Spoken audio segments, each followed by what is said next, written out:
بسم اللہ الرحمن الرحیم۔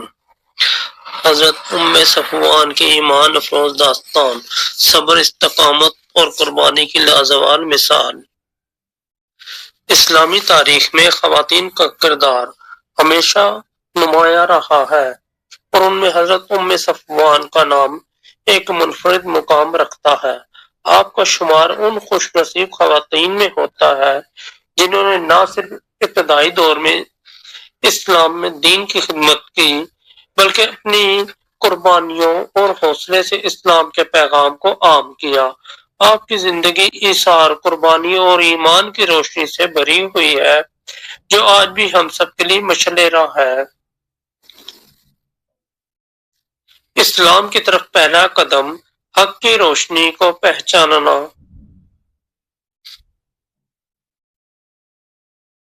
حضرت صفوان ان لوگوں میں شامل تھیں جنہوں نے مکہ کے اندھیروں میں حق کی روشنی کو پہچانا۔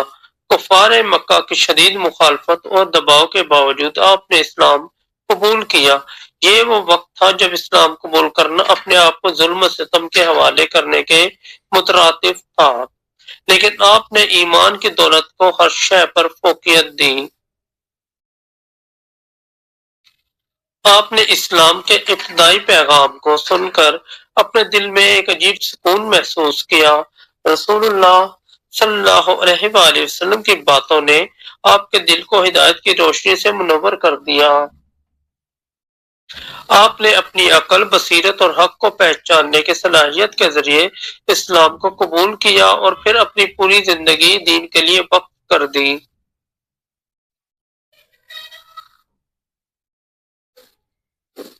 صبر و استقامت کی مثال۔ اسلام قبول کرنے کے بعد حضرت صفوان کو کئی آزمائشوں کا سامنا کرنا پڑا۔ کفار مکہ نے نہ صرف آپ کو جسمانی اور ذہنی اذیتیں دیں بلکہ آپ کو بار بار اسلام چھوڑنے کے لیے دباؤ بھی ڈالا، لیکن آپ کا ایمان پہاڑوں کی طرح مضبوط تھا۔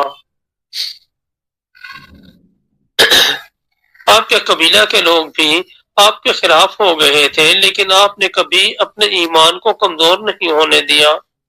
آپ نے اللہ کے وعدوں پر بھروسہ کیا اور ہر آزمائش کو صبر و استقامت کے ساتھ گزارا۔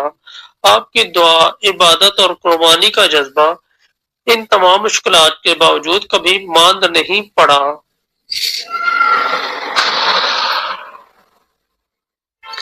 حبشہ کی طرف ہجرت، اللہ کی راہ میں قربانی۔ حضرت صفوان کی قربانیوں کا ایک اور شاندار پہلو حبشہ کی طرف ہجرت ہے۔ جب کفار مکہ نے مسلمانوں پر ظلم کے پہاڑ توڑ دیے تو رسول اللہ صلی اللہ علیہ وآلہ وسلم نے اپنے صحابہ کو حبشہ کی طرف ہجرت کا مشورہ دیا۔ حضرت صفوان ان خواتین میں شامل تھیں جنہوں نے اللہ کی راہ میں اپنا گھر بار چھوڑ دیا۔ ہجرت کوئی آسان کام نہ تھا۔ راستے کی مشکلات، دوری کا دکھ اور نئے ماحول میں ایڈجسٹ کرنے کی مشکلات کے باوجود آپ نے ایمان پر سمجھوتا نہیں کیا۔ حبشہ میں قیام کے دوران آپ دیگر خواتین کے لیے حوصلے اور رہنمائی کا ذریعہ بنی۔ مدینہ منورہ کی ہجرت اور اسلامی معاشرت میں کردار۔ حبشہ کے بعد حضرت صفوان نے مدینہ منورہ کی طرف ہجرت کی، جہاں آپ نے اسلامی معاشرت کے قیام میں اہم کردار ادا کیا۔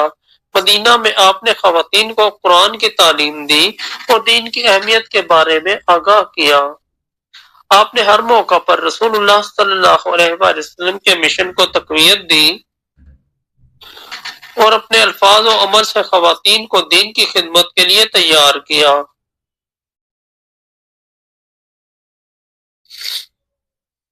غزوات میں شرکت، میدان عمل میں کردار۔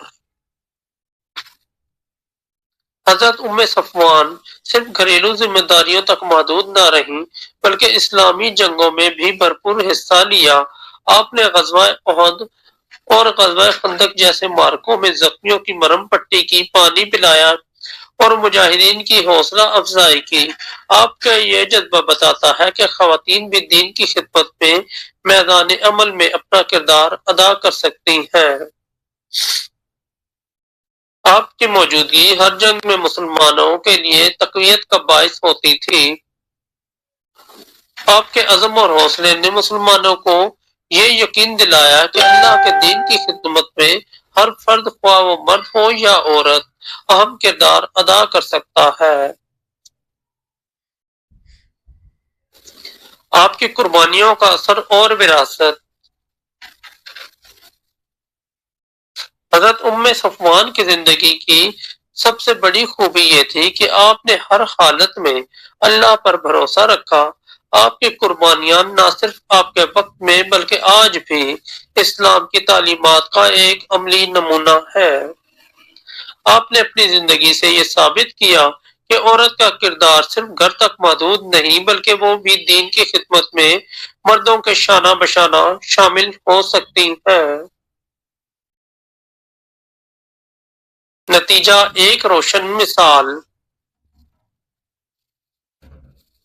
حضرت ام صفوان کی زندگی ایک ایسی روشنی ہے جو آج بھی مسلمانوں کے دلوں کو منور کرتی ہے۔ آپ کی قربانیاں، صبر اور دین کے لیے خدمات اسلامی تاریخ کا ایک سنہری باب ہے۔ ہمیں بھی آپ کی زندگی سے یہ سبق سیکھنا چاہیے کہ ایمان کی مضبوطی اور اللہ کی رضا کے لیے ہر قربانی کو قبول کرنا ہی اصل کامیابی ہے۔ اللہ تعالی ہمیں حضرت ام صفوان کے نقش قدم پر چلنے کی توفیق عطا فرمائے، آمین۔ اگر آپ کو ہماری اسٹوری اچھی لگی تو ہمارے چینل کو سبسکرائب کر دیں۔